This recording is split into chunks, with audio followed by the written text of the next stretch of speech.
Oh, team takeover. Yeah, it's called team takeover, so I'm sure there's got to be. Okay. In 305. There's got to be. Perfect. Well, that's like the Got it. organization of internet. Sounds good. We'll have somebody there. Thank you. Yes, Yakima Hogan Lloyd. Yeah, see, like this is the same Sure shirt. thing. No problem. Take care. Bye.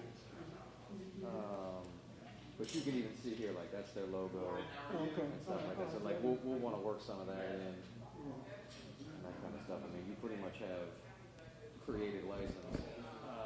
Right, they had all that stuff from the other stuff before with the sidings and Right, you can use all that I had stuff. stuff from the beginning. Okay, all right. So yeah, that'll work.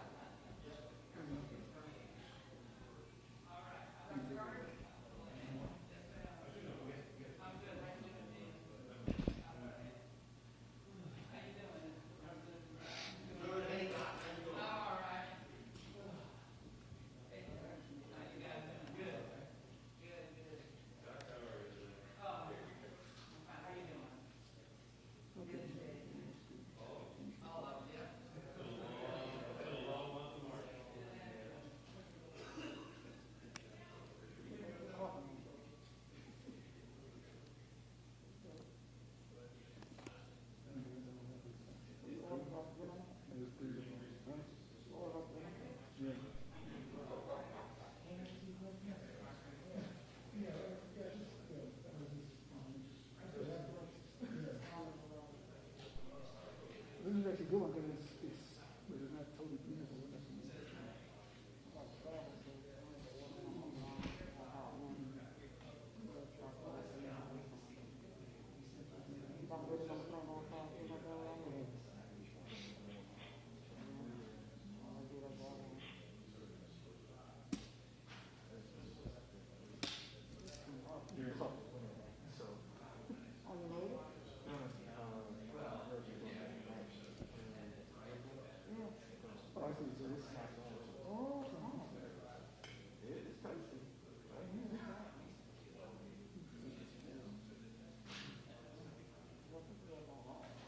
Yeah, this is the news thing, but then under the nose up here.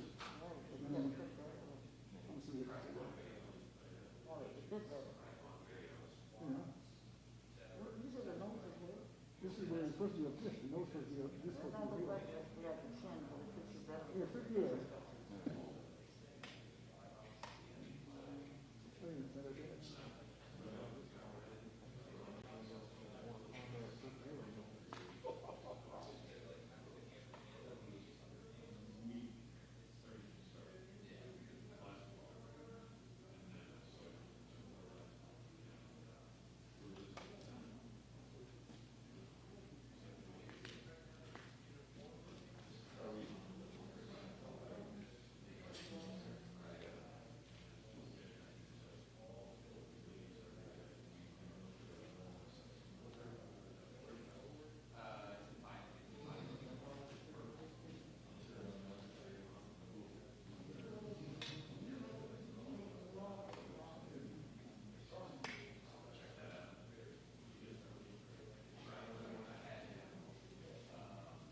Dr. Carter, how are you?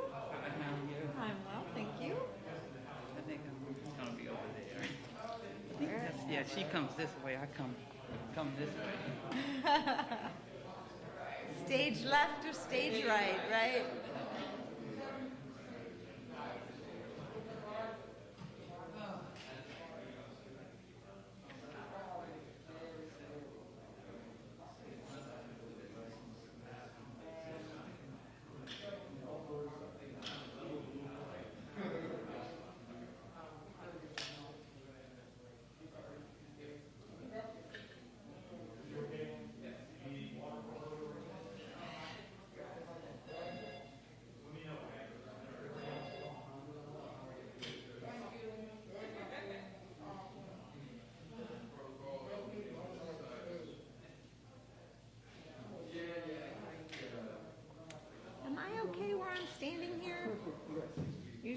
y'all tell me where to move, but nobody's saying anything, so I guess I'm okay.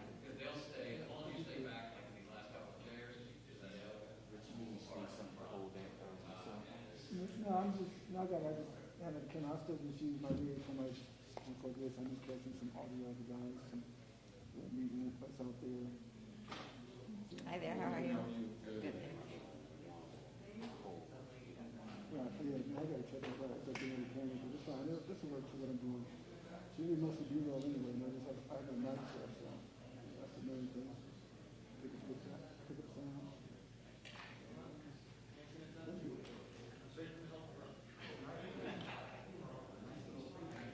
Okay.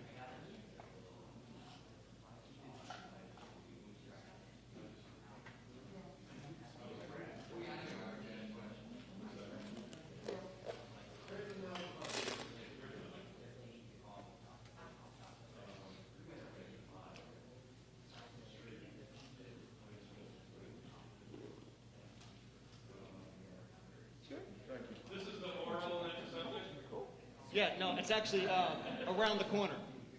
Down below, around the corner.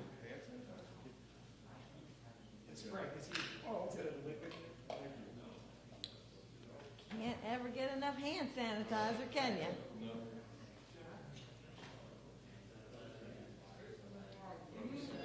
Right, I know, you never know.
Okay, good morning, everyone. We apologize for the slight delay. My name is Gina Ford. I'm the Communications Director for Prince George's County Executive Angela Alsobrooks. This morning, the County Executive is going to give us next steps for Prince George's County as we continue to fight this pandemic. And so you'll hear from County Executive Alsobrooks, followed by our Chief Health Officer, Dr. Ernest Carter, and then Congressman Anthony Brown. County Executive.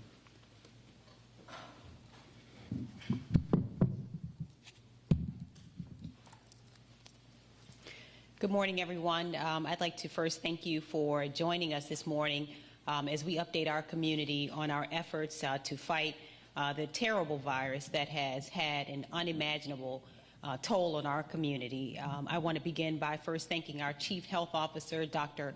Ernest Carter, who is here. You will hear from him soon. But I'd like to offer my heartfelt thank you to him and the entire Health Department team for the heroic efforts that they have made and their dedication to our community. I also would like to offer my condolences to my colleagues in the Health Department. We unfortunately lost one of our colleagues to COVID-19 this week. This particular death has had a serious toll on our colleagues there, and I want to offer my heartfelt condolences to the family as well as to our other colleagues who are at the Health Department doing their level best to get us through this crisis. I'd like to also thank Congressman Anthony Brown, who has joined us this morning. I want to thank him for his hard work and our entire delegation for the work that they have done to make sure that we have the critical resources that we need here in Prince George's County as we seek to restore and recover our health and our economy. As you all are all aware, Governor Hogan announced yesterday that his stay-at-home order will be lifted with restrictions still in place on crowd size, facial coverings, and social distancing. He also announced that the counties may keep restrictions in place if they are not ready to open. I can tell you that as of today, Prince George's County has more than 10,400 confirmed cases of COVID-19, 356 deaths. We are not alone as we look around the region. Maryland's cases continue to climb. We've noticed, I've been hearing about the District of Columbia, our neighbors also in Northern Virginia. And so we are very much still in the thick of this virus. We are seeing the case counts are increasing. We're seeing that hospitalizations have likewise not declined. We are averaging in Prince George's County 9 deaths from COVID-19 per day. This is an astonishing number, 9 COVID-19 deaths per day still in Prince George's County. And what this means is that this has quickly become, in the 2 months plus that we have experienced it, the leading cause of death in Prince George's County. So needless to say, Prince George's County is not ready to go to phase 1, and that we are at this point taking advice from our public health officials. We will continue to work closely with Dr. Carter, the Health Department. We are also receiving ongoing advice from the leadership of the hospital systems in Prince George's County, who we talk to each week, and we will continue to follow their advice. We've been in contact, as I mentioned, with those hospitals who we've met with, who tell us that we normally have a total of about 81 ICU beds available in our hospitals. We have had to increase the capacity to accommodate 113 ICU beds, with 70 of those are COVID-19 patients. We are also operating on average at about 80% capacity in our ICU units. This means that we are operating now at least 40% over what we are accustomed to in our ICU units across our hospitals.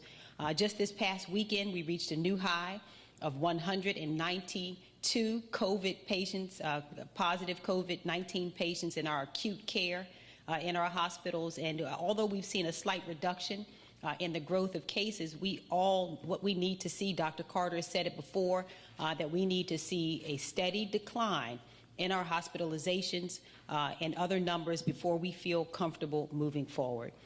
Finally, we have the highest positivity rate in the state for testing.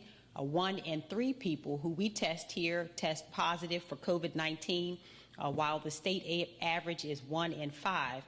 What that means for us is that we have been very successful, and I want to compliment again the Health Department who have really adhered very strictly to the CDC guidelines, which tell us which individuals are appropriate for testing.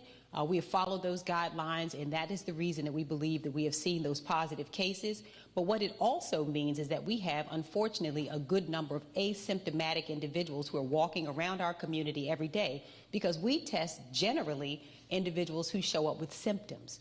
That's been what our testing capacity has been. We have not had the capacity, and what we will need to have the capacity to do in order to move forward safely is to test also asymptomatic individuals before we can trust that those folks are safe to come back into our government buildings, before they're safe to come into your workplace. We have to be able to test more individuals. Needless to say that this is so serious. And Prince Georgians know it's serious because for us, these are not just numbers. These are our family members. These are our neighbors. These are our colleagues. These are people we trust. When we say over 10,000 plus who are sick and nearly 400 who have died, these are people we love.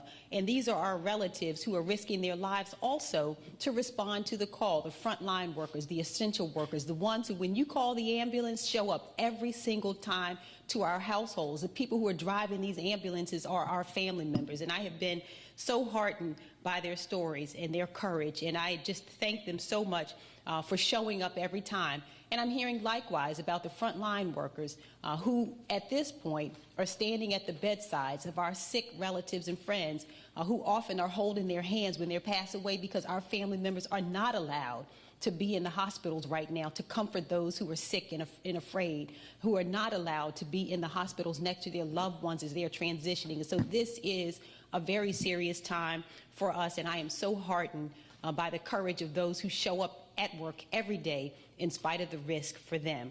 A recent story also moved me, and that was an 81-year-old woman who called our office and said, listen, I need you to contact my children and my grandchildren. I live in an assisted living facility, and I want to see them.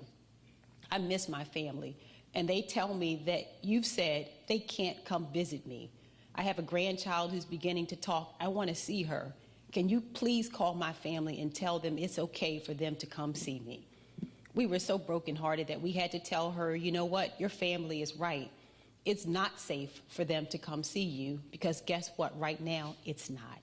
And so that's the reason that I am signing an executive order to issue a stay-at-home order for Prince George's County that will be effective through June 1st. This will effectively extend what was already put in place at the state level. And what this means is that we must continue for this period. Dr. Carter tells us we need at least 14 days to assess where we are before we make a different decision. And so we are giving ourselves that time. And what that means is, in the interim, we need you to please continue to stay home, except for essential activities like going to the grocery store or picking up medications. Remember, going to the emergency room is always essential. Remembering again that we were hearing those warnings that too many of our Prince Georgians were afraid to go to the emergency room and were having heart attacks and other critical medical emergencies and staying at home. We don't mean to stay at home in the case of those kinds of emergencies. We know as well that you must at times visit relatives to take care of them.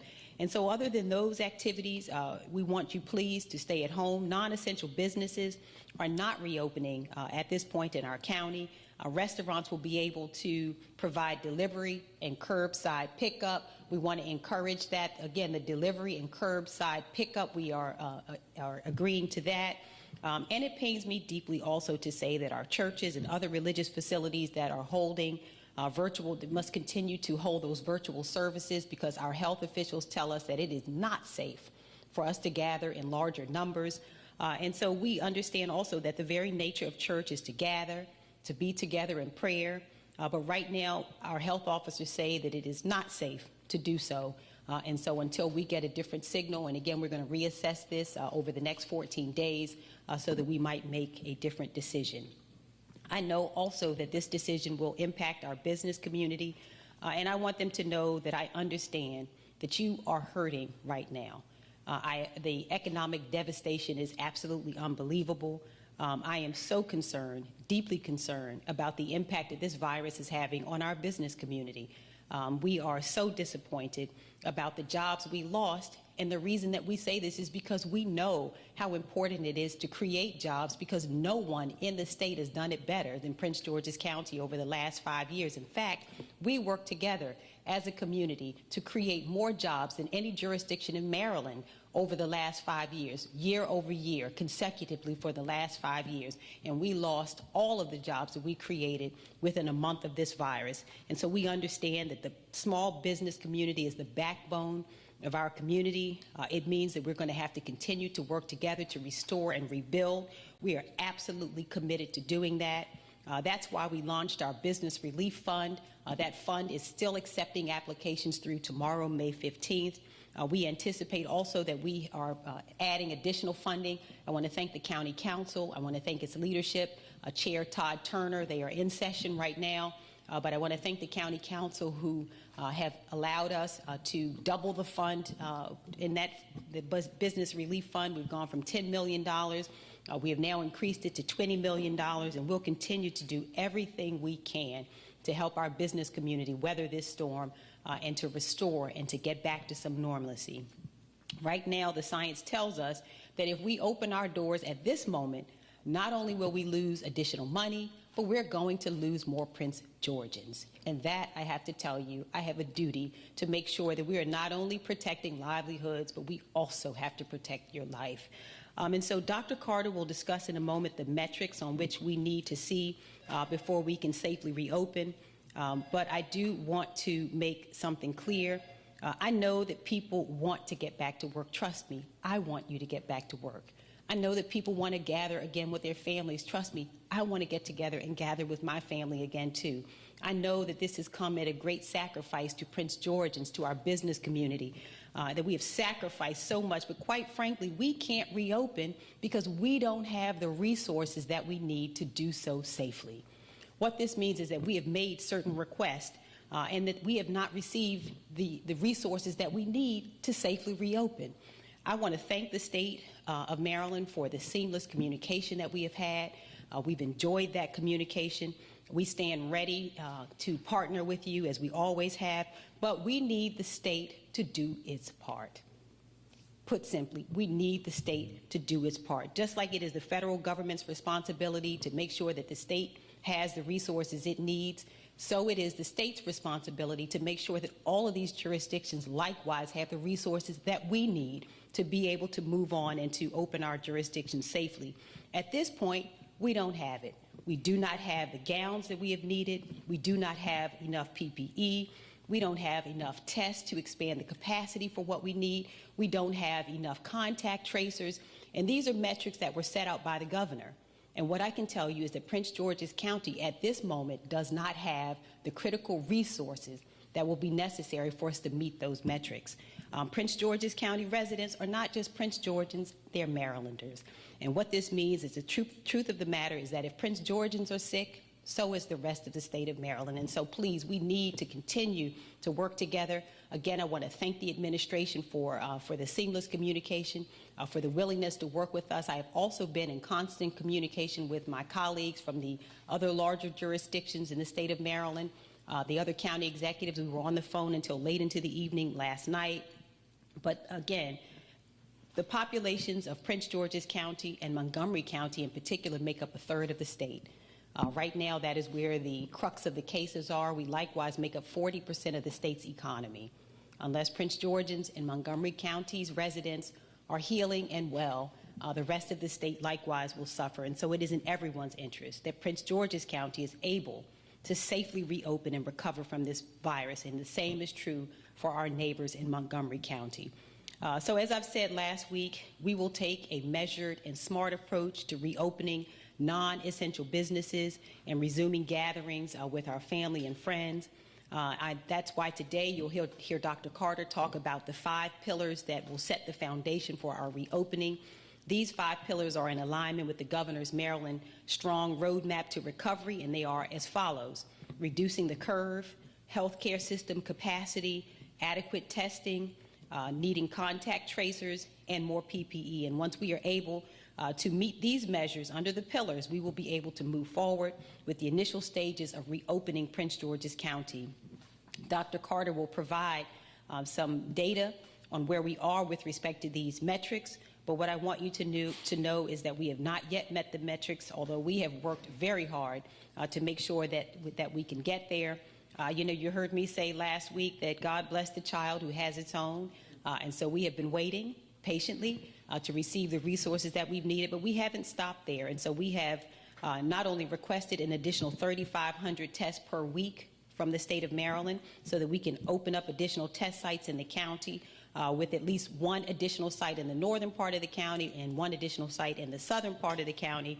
But we have also gone about securing our own resources and are at this point nearing the limit of what we are able to acquire from entities outside of Maryland. And so you'll hear from Dr. Carter about those efforts, but we are working along with our health department and the Office of Emergency Management. I'd also like to thank Jonathan Butler from our Office of Community, from our Office of Central Services, who has done a yeoman's job in trying to secure all the supplies that we have needed throughout this, and Ronnie Gill. But our goal is to phase in a reopening once we have been able to stand up the sites over the next 30 days, to get appropriate personal protective equipment, to have the testing supplies, because again, we can't send people into businesses without the ability to test them. We can't bring these people back into government offices, into any of these offices, without the ability to test them. And so we have to be able to expand capacity there. We're also continuing our efforts to make sure we cross-train individuals. So we're using every resource we have at our disposal. The contact tracers, we're not waiting. We are now working with some of our employees inside Prince George's County government to train them to act as contact tracers who are working in other capacities. So we're still continuing to do the cross-training to make sure that we get to where we need. And so I know that all of this is hard. I'll say in conclusion that these are really, really trying times for all of us. I have said to you before, I'll say it again, coronavirus will not have the final say in Prince George's. This is a time where we will have to reimagine what our new normal will look like, because we know as a result of what we have experienced, we will have to do business differently than we have in the past to make sure that we're able to operate safely. We'll build that new normal together. We'll rebuild our businesses. We'll make healthy our family members. We're going to make sure that we rebuild our community in a way that puts it back where it belongs, and we're going to do that work together. But for now, I ask you, please, to make sure that you adhere to the advice that has been given by our health professionals who are leading us in this effort. We are taking advice from medical professionals who will keep us alive and keep us healthy, who say that we have to continue to keep the facial coverings, who tell us that the social distancing is still as important as ever, that as the weather warms up and the temptation will be there for us to gather in large gatherings, it is still unsafe for us to do so. And then I also want to say, before I finish, one more word about the church community. Everyone knows I love to worship. And so I have missed, like everyone else, the opportunity to come together as a community. And right now, our faith community in particular has done a yeoman's job in providing for us, as they always have, food. They have been in these parking lots all throughout the week, even today, providing meals to those in our community who need it, who are providing the other mental health care and the other things that our communities have needed. And I urge you also to provide your help and support to them. They will be critical, as our business community will, and all the others. They really do make up such an important part of our community that I urge all of you to continue also to support them as they rebuild and restore. And so thank you all so much. I'm going to turn this over to Dr. Ernest Carter, and I say to all Prince Georgians, hang in there. Morning is coming. I will continue also not only to work but to pray for all of you and your families. We're going to make it through this together, and we're going to be stronger than ever when we make it to the other side. So thank you so much.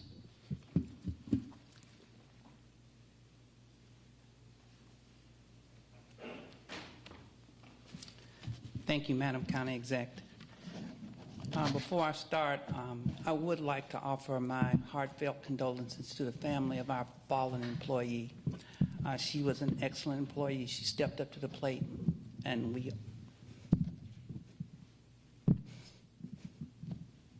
I just want to say. So good morning.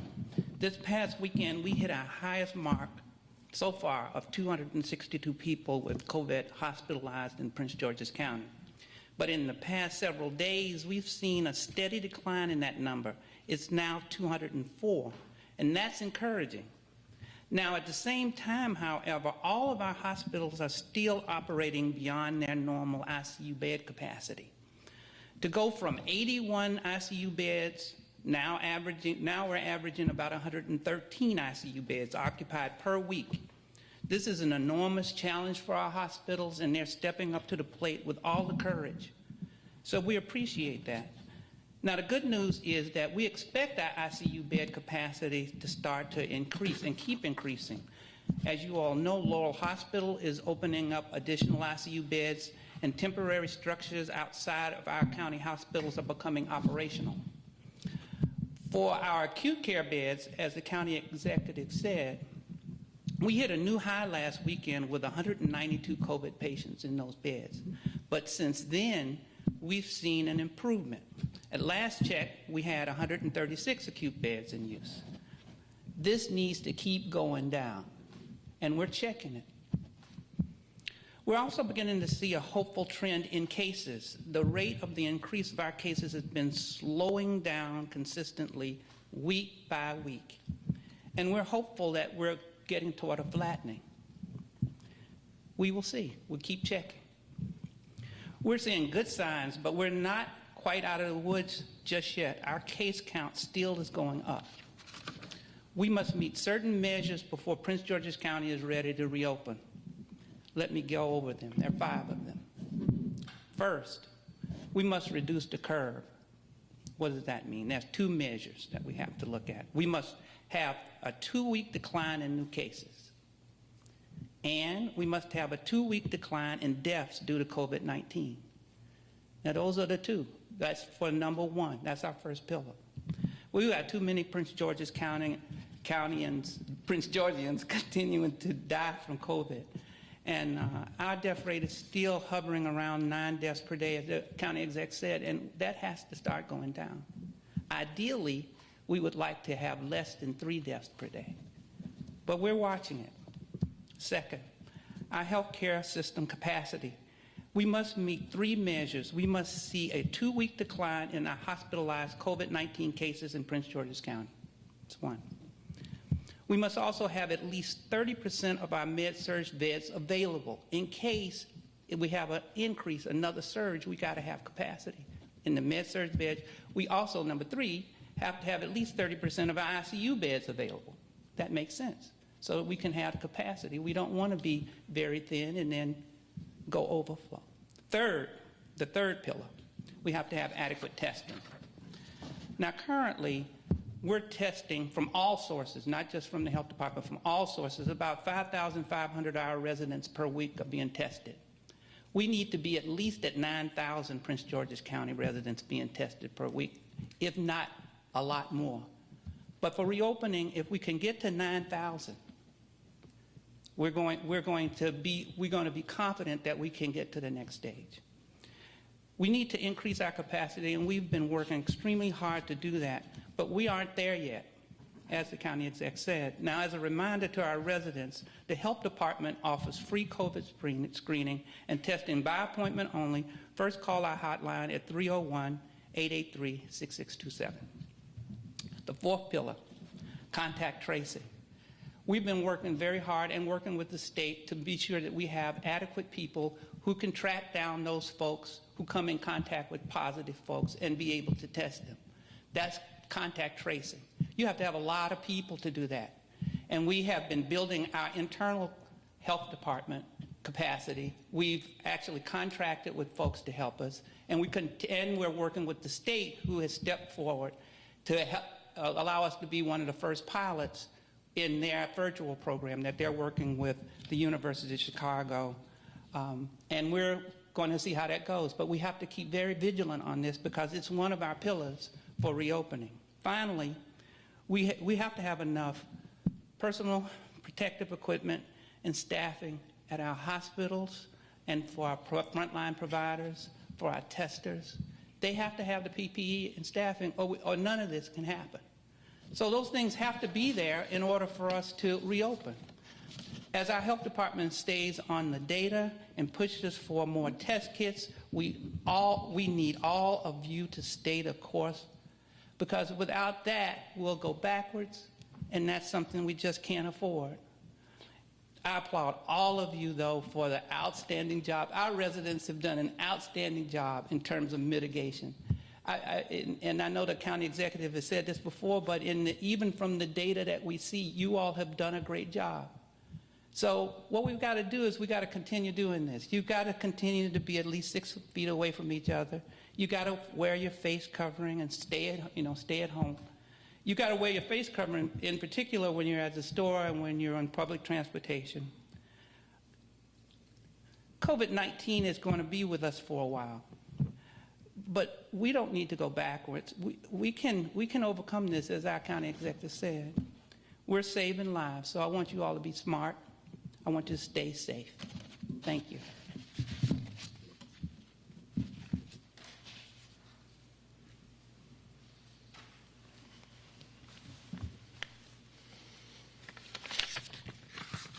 Good morning. I'm Congressman Anthony Brown. I'd like to first start by thanking our County Executive, Angela Alsobrooks, for really leaning into the effort to manage through this pandemic. You've got an outstanding leadership team, Dr. Carter, the men and women at the public in public health, at the Department of Health, and your emergency management team. Congress has heard the calls of county leaders, of governors, and that's why tomorrow we'll be on the floor of the U.S. House of Representatives and pass the HEROES Act, which will include $1 trillion worth of federal aid to state and local government so that you can continue to provide the essential services, fire, police, health care, to meet the needs of our residents. So I want to thank you for your leadership. The only way to reopen our state and get our economy moving is based on science. And that's, as you've heard, testing, testing, testing. That's been our focus since day one. Just yesterday, Maryland received nearly $206 million to expand testing capacity statewide. The governor also announced yesterday that we've received the first shipment of swabs and extraction kits from FEMA. I'm relieved that Maryland finally has all the components that it needs. Now the administration needs to deploy them quickly to Prince George's County so we can test sites in our hard-hit communities. This is a commitment the governor has made repeatedly, and now he needs to deliver. Expanding testing was the cornerstone of Maryland's reopening plan. You heard today from the county executive, it is a cornerstone of Prince George's County opening plan. In fact, testing is the cornerstone of every opening plan around the country.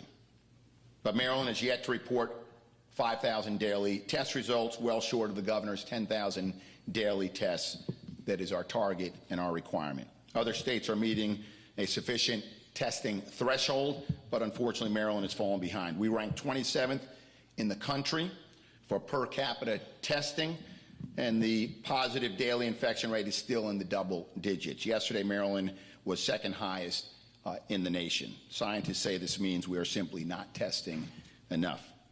With phase one of reopening beginning on Friday outside of Prince George's County and other counties, Marylanders deserve full transparency on our current capacity and steps being taken not only to ramp up testing, but also to start doing the surveillance, testing, and contact tracing needed to contain the virus. And that's why tomorrow the House is going to pass the HEROES Act, as I mentioned, which provides another $75 billion for testing, contact tracing, and isolation measures, bringing the total to $100 billion to be deployed around the nation. This is first and foremost a matter of public health, even as the focus for some shifts to reopening and returning to normal, and one day we will do that in Prince George's County per the county executive's reopening strategy.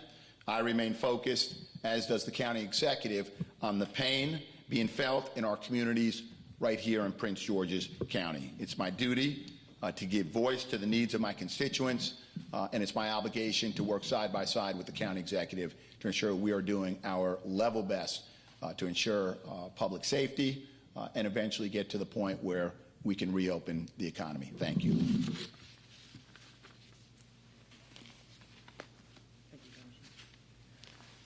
Do we have any questions?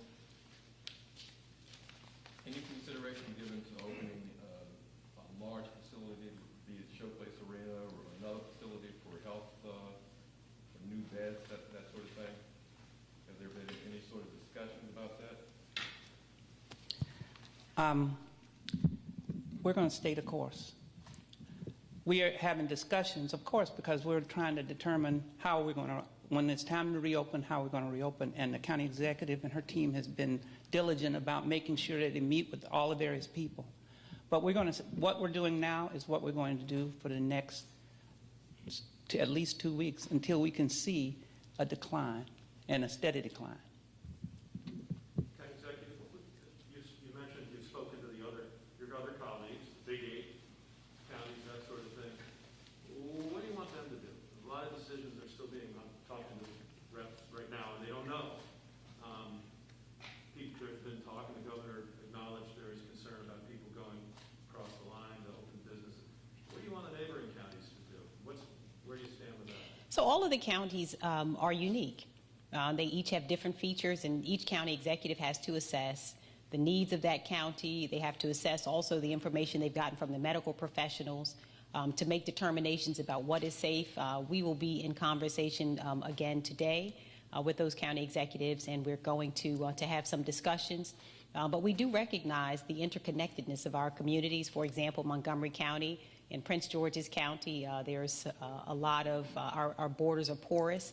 And we recognize, to be honest with you, if you open prematurely in one jurisdiction while another is closed, that means that very often individuals will simply travel back and forth. And so what we don't want is to have a jurisdiction closed, have a mall open somewhere, and have all of our residents somewhere in that mall before we believe that it's safe to do that. So we're having those discussions. Of course, each county executive has to make a decision for his or her jurisdiction, but I do appreciate them so much. They have been really wonderful partners. We are trying as best we can to make sure we have some consistency, that we've been really relying on each other a lot. We've talked nearly every day. I also received a call from the mayor of the District of Columbia yesterday, and she's been a phenomenal partner for us as well, has volunteered to share information that would be helpful to us as well. And so we're going to continue to work with all the jurisdictions, but the communication is most important. Could there come a time when you still got some numbers that concern you, but it's gone on so long that you just feel like you need to move into stage 1 here for the sake of businesses, economy, that sort of thing? Are you going to hold fast? We're going to accept advice from the medical community. This is a health crisis, and we think it's most appropriate to listen to our healthcare professionals and medical professionals who will tell us when this is safe to do. The point of the matter is, we're not closed because we don't care to open. We're not closed because we don't want businesses to open. We're not closed because we enjoy having people stay in their houses. I want to get out. Everyone wants to get out. But right now, 9 deaths per day say that it's not safe for us to do that. And so we are hopeful. Dr. Carter told us that we do have some hopeful information. We have seen that it's possible. It's not impossible for us over the next couple of weeks to see the kinds of declines and changes that we need to make it safe for us to move into phase 1. And that's the reason that we're urging our residents, who, by the way, have done a beautiful job on 2 fronts. One, they are social distancing and staying home. The University of Maryland's data tells us that we're in the top 3% in the country in terms of how social distancing has worked in our county using cell phone data. So we know that our residents are compliant. If they continue that, we believe that we will be able to safely move into phase 1, that we will be able to see the kinds of progress we need. As Dr. Carter said, you know what? COVID-19 is going to be here for a while. Nobody's saying that this is going to go to 0, although we wish that it would. We don't expect that in the next couple of weeks this will be eliminated, but we just have to get to a place where we can, in good conscience, say very truthfully to our community that we believe it's safe enough for them to move about and to move into phase 1. Question, Dr. Carter.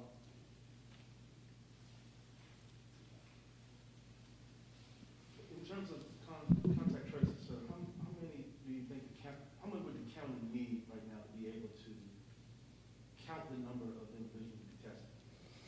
Well, you know, that number varies. Right now, they're saying that we need about 135 plus what the state can give us virtually from the University of Chicago. And that's a large number, and we will see. Because you can imagine how you do contact tracing. Every time you have a positive, it can be 10, 20 people that you have to contact. We've got 10,000 positives right now. So the rate is that, according to the science, is that we will probably need about 135, but we could need many, many more. Just have one quick comment, Ryan.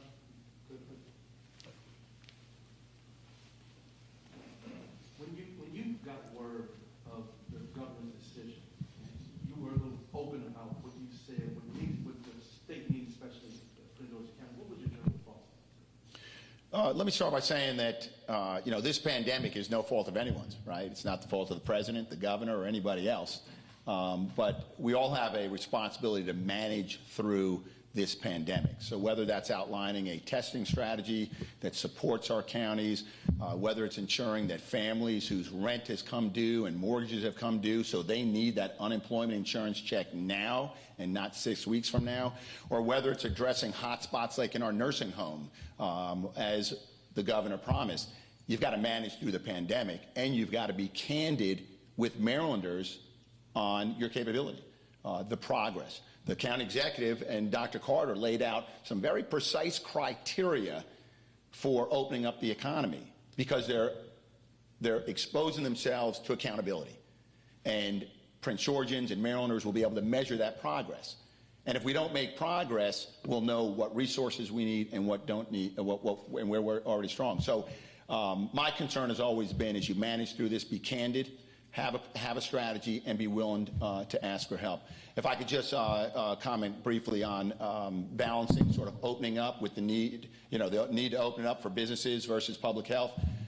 Surveys show that that consumers, that people, they're not interested in going back to businesses until public health officials can assure them that we've got this wrestled to the ground. Infections are going down.